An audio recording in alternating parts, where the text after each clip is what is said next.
Just a quickie update. Hey, it's Kara. Welcome to my take at the lake. So I'm playing in the fall part of my seasonal journal, and I had some questions in the comments that I would like to address because apparently I was not clear, which does not surprise me. I'm going to put some pictures in here that I took for the video and completely didn't remember to use. So these are the envelopes after I fun sprayed them. You'll see that some are open, some are not. The ones that are open, most of them are sliced at the top to open up the envelope. Those are the bigger ones. I say sliced, they're kind of rough. They're not neat in any way. Some envelopes are the reply envelopes, so that they were never used, they were never closed, so those are open. And it really doesn't matter. It doesn't matter whether they're open or closed or where the top is or whatever. Just use what you have. That's the best part about this is whatever you have will work. Coming back to the journal here, I just made another journal card out of this. I think it's from a 1960s encyclopedia. And I've been backing them for weight, but I love seeing the old pages. I used to play school with this encyclopedia set or one similar to this when I was really young. And so seeing these just brings back lots of memories. So I didn't want to cover it up. I can still write right over it if I want to use it as a journal card, which I probably will.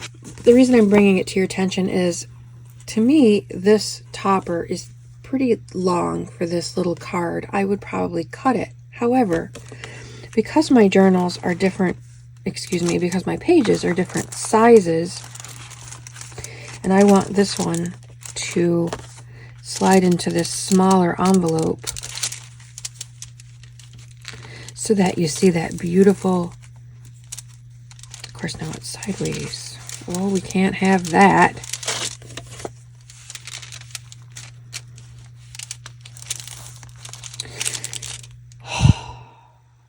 This is, I can't believe I did that. I put a topper on it. It doesn't need a topper because it doesn't sit this way. It sits this way. So I can cut it now to whatever length I want. What I was going to say is I left it really, really long, thinking it was going to sit in this way, because when it's closed, it's the right length. I can still probably trim a little bit off. It's sitting right in there in order that it be similar to the rest of them. I may just leave it, I don't know, but it doesn't sit that way. It doesn't need a topper at all. So I think what I'm going to do in the name of sanity and whatever is cut it down a little bit and then just set it in here like so that the image is right side up. As you may or may not know, my brain will not do sideways stuff in a journal. It just goes Joan Crawford on me about sideways pages. So I can cut that off. Another thing that I did with this one is, because this is so busy and so much of the same color, I outlined this with a Sharpie so that beautiful picture would stand out a little bit more. You could either do it, I did it with black, you could do it with dark brown. I may go around it again with a brown marker just for interest, but that helps differentiate between envelope and goodie inside. Another question that I had was about this envelope, how is it this one? No, it's this one. How shiny this one is and that it feels so different. I think what happened here is that it has so many layers of paint on it that it just feels differently. And the question was, what is this technique called? And I've only ever heard it called scraping paint. It's like the simplest technique there is. And it is what I did at the end of the last video, and that you just put paint down and scrape it around with a gift card. If you have a little putty knife, you can scrape it around with that. Not putty knife, palette knife. You can also brayer stuff on, roll stuff on. If you don't have a brayer, you can get one of these facial massagers at Dollar Tree for $1.25. You can also get them on Amazon for $8 to $10. But why would you? I use this for a long time. You just move paint around different directions. Either drop paint directly on the item and mush it around, roll it around, or drop paint on a palette of some sort, a plastic plate, or I'm using a Dollar Tree cutting board behind my project. Just drop your paint on there, roll it around, just like a paint roller when you're doing your walls, and then put it on, and that gives a really cool effect. We can do this. I'm not real thrilled with how this, I like the movement, but I don't like the colors, so let's do something. I don't know what. I'm just going to pick a color, put some down, and then just roll away.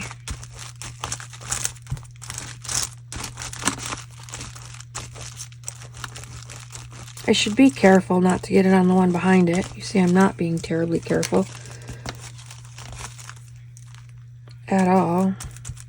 But that's handy if you don't have a brayer. You don't need any special tools to do any of this stuff. An old gift card works just fine. Even something like a heavy-duty playing card, as long as you're able to move the paint around with it. Another technique that's very similar is smushing. Put your paint on one side of the paper. It's a lot of paint. Probably really don't need this much. And then smush it together.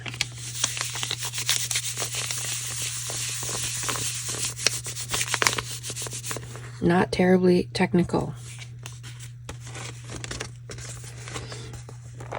Do it the other way.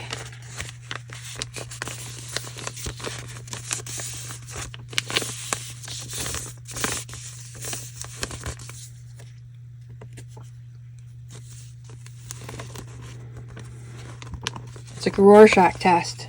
What do you see? What could it be? When I did this last year, I saw a turkey and some, chocolate turkeys, because all my brown bits were formed like, they made the shape of a turkey. I did not do that on purpose. So if there's still a lot of paint on there and you don't want to wait a week for it to dry, you can just take the same size piece of paper and mush it again.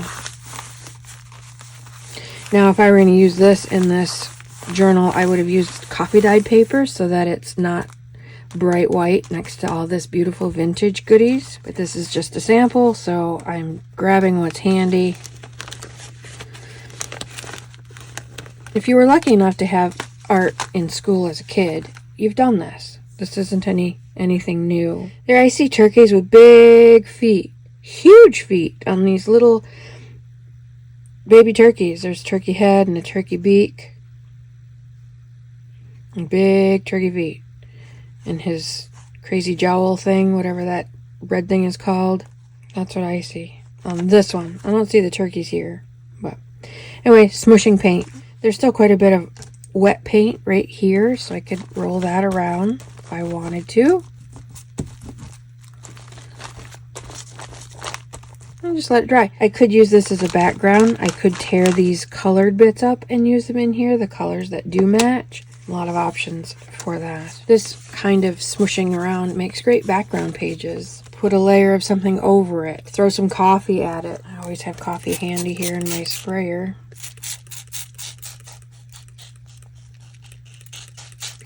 Kind of ties it all together and knocks back that bright craziness of it. Coffee around. You just keep adding layers until it gets to where you like the look of it, or where you think it's workable. It'd be a good background. Oh, my turkeys, look, they have eyes now. One there and one there. Misplaced eyes. That one looks pretty accurate. You see that turkey head? Look how clear he is. What to do with it now? What to do with it? So, back to my playing. I think these are going to be belly bands here between the rings. Just gluing the edges down so I can tuck some things down. Might be a pocket if I glue all the way down, both sides and the bottom. By that's what I mean by all the way down. Other than that, I haven't done anything else in this journal, but I wanted to answer those questions. I did answer them in comments, but sometimes it's easier to see it than to imagine it. So what I did at the end of the previous video, and I'll link that below so you don't have to go searching for it, is what I did on this. Just put paint down, scraped it around with my card. Let it dry. Takes about a minute or two because it's such a thin layer and it's acrylic paint and it dries really fast. And did that multiple times. Put 1 or 2 colors down, mix them around, move them around, let it dry. Put 1 or 2 different colors down in different places, smush it around, let it dry. The reason it's so shiny is because I used gold metallic paint, and this is called rose gold. It's more coppery than rose gold, but whatever. Shiny paint helps. That's why it's so shiny. I probably did a layer underneath, and I know I did a layer on top because that's the top layer, and that's what makes them so shiny. I hope that helps. Happy crafting. I'm going to go play some more Magic at the Lake. Out for now.